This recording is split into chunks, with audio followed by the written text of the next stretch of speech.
ending, and but I it kind of love was the like way that it worked out. but in a way you're like, you know what, the night's over, we're gone. Cleo's gonna steal some money, bail her boy out, and get the hell out of town. It just it would have been, like I said, I guaranteed we would have cut all that stuff anyway Well, in the edit. I So love the way that it worked out with the characters because like I'm bad at goodbyes. And so I was just thinking in my mhm. mind, like in a way they're like that just sort of leaves, I mean, you maybe they'll see each other again, but it just I don't know, like I think we're doing it the way it worked out was in my opinion, like, yeah, that worked. And then her getting the guy and then them ending up together. And I just thought it was also cool the way you made the rocker kind of be kind like give him the hey look man this is what you really need to do. I love that he was the only character kind of invented just out of the air. He just sort of came to me, and the friend I initially cooked it up with, she wrote this very loose little treatment, but it never went to the radio station. I was like, what the hell? We got to go to the radio station. This is the best part. And I just started writing it, and just Mickey just kind of like appeared to me. I don't know where he came from. Uh, I love him. I mean, because like in middle school, I was a little more of a metalhead. So I remember those guys, the battle vests, like just, Passions. and those guys, yeah, they were all in my high school, and I was friends with some of them. And it just, that guy. And yeah, and then Joe, who him and his brother were producers, they saved our lives, like those two guys. He was amazing, and he had a similar experience. He was a metalhead jock who had an injury, and then he had to go, he couldn't play football for a while, so he went into the drama club and met all these kids who listened to the Smiths and the New Order and Depeche Mode and all that stuff. So he kind of got both sides of it. So that guy was really inside him. He's still a big metal freak.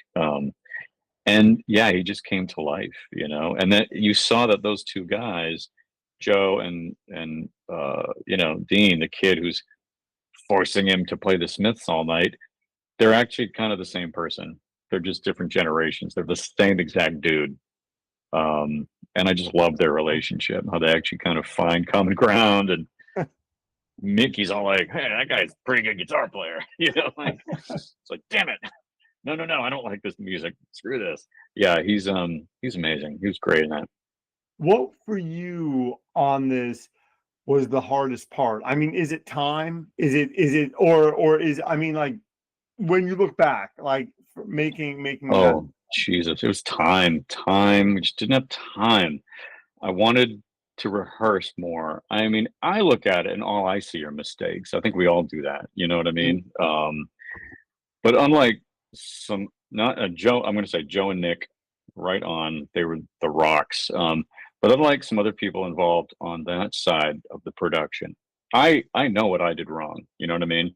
Some people like fumbled money, thought that they were the fucking artist and wanted to have their own cut of the movie. And I mean, it's like a little tiny indie, and we had people behaving really badly on the producer side. You're just like, leave me alone. This is my thing. Like, I know what I'm doing. Don't question me. But yeah, you just it's nothing but resistance the whole way. It was very, very, very hard. But ultimately, time, like honestly, time with actors before shooting, especially when you have a film that's like about friendship and bonds and all that stuff. Like if I could have had 3 days with them to really work them out a little more, I think that would have been better. We would have maybe found just a slightly better tone. Not that not that I don't like how it turned out ultimately, but there was a different tone in my head for the friendships. Sometimes I feel like, and I don't know if this is generational, maybe they took themselves just a little too seriously. You know what I mean? Just a bit. We could have kind of tweaked that just slightly, and I think it would have been 10 times better. But it's like all hindsight, right? You move on, next movie, just Well, fix it next time. I think though you captured that though, because I work with young people at a high school. That's like what I do. Like Oh yeah, a yeah. million different jobs, and like right now, it's just interesting because when I was watching your movie, and we're talking like because for them that time period, they loved that music and they loved that and they loved those bands, believe it or not. But like for them, when I talk about the '80s, it's like ancient history, and Right. yeah, and it's interesting because I'm watching your movie and I'm like they're like these are the same people here that I'm seeing in 2025, and so I'm just saying like I don't know, like I think you got, in my opinion, I think you got it. That's why when I went in on Monday, I went to one of the students. I said, "Hey, have you seen a movie called Shoplifters of the World?" And he goes, and well, first I said, "Are you a Smiths fan?" He goes, "Yes." I said, "Okay, there's Oh, a no way. movie that you need to see." So, Yeah, well, I mean, spread the you word. can be a Smiths fan and love the movie still, but it was just I just kind of wanted that little in, but before I said anything. Oh, it's great. Yeah, no, I mean, the some of the kids had an awareness, some did not.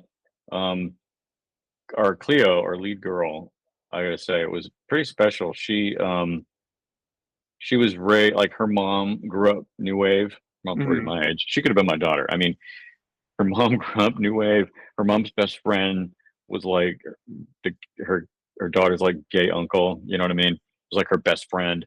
So, and her mom's a single mom, so it was like mom and the best friend who were total new wavers raised this kid. So she grows up with that influence. And the uncle had passed away. I think it was like a liver cancer. He had cancer. Something happened to him. But when he was younger, he had followed the Smiths around England on the Meet His Murder tour, Oh right? wow. And he gives her one of the things she has to remember him is the tour program. So she came to set holding it like, can this be in my bedroom? You know what I mean? Oh, that's So it was awesome. like, it was like that embedded in her. You know what I mean? So when I go back to like saying I wish I had a different tone, in a way, the decision though that I did make was like, look, she's found Cleo. They've all found their characters. They belong to them now. Off we go. You know what I mean?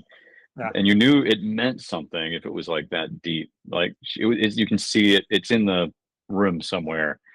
You definitely see it in the end credits. There's like a shot of it or something, but it's like it was hers. So it was pretty cool. I just have a couple more questions for you. What are you doing now? Like, I mean, I know that's sort of how you and I met. What was through that, but yeah, what are you up to now? Um, same old, man. Just trying to make more documentaries and features, and you know, uh, we met. I can't quite spill the beans on the thing that we met over, which was about a comedian that we Mhm. both know and love, which is super exciting to me because I haven't never delved into that realm of entertainment. It's a great world, really rich, full of amazing characters. And hopefully we can blab about it soon. Maybe you can post or update it when it comes out. But I actually am sworn to secrecy. And I'm doing another doc simultaneously. Also, I can't chat about it, but suffice to say, it's a big '80s band with a very out and proud gay frontman from Liverpool that had one really big popular album. So you do the math, you know. Gotcha. um, so two very very How do you different. do that? How do you work on two documentaries? I only ask I because I don't know. okay, One day at a okay, time. okay. One day at a time. I Well, yeah, mean, because I mean, yeah. it's so voluminous. Like you have, I'm assuming there's tons of footage. There's, I mean, and I know you have like help, but at the same time, I mean, ultimately, you're making these decisions, and It's help. It's help. It's trust. It's working with people that you've worked with. I mean, I got lucky in that, you know, the one we're doing here, the comedy doc, my editor, Claire Didier, is cutting it. And Claire and I have done, oh, let's see, Leonard Skinner, Judy Garland, Equal. She cut Rock Hudson. She cut a little piece of the Smiths movie. I mean, we've been working together for a long time. Um, so I'm about to actually head to the UK to work on the other one for a few weeks, or actually, soon. And I know that I can leave her alone in her room for 3 weeks with all my mess. and she can take care of it. You know, it's very much a partnership. We have a great archival team. The key with the docs, and because there's not a ton of footage, I don't do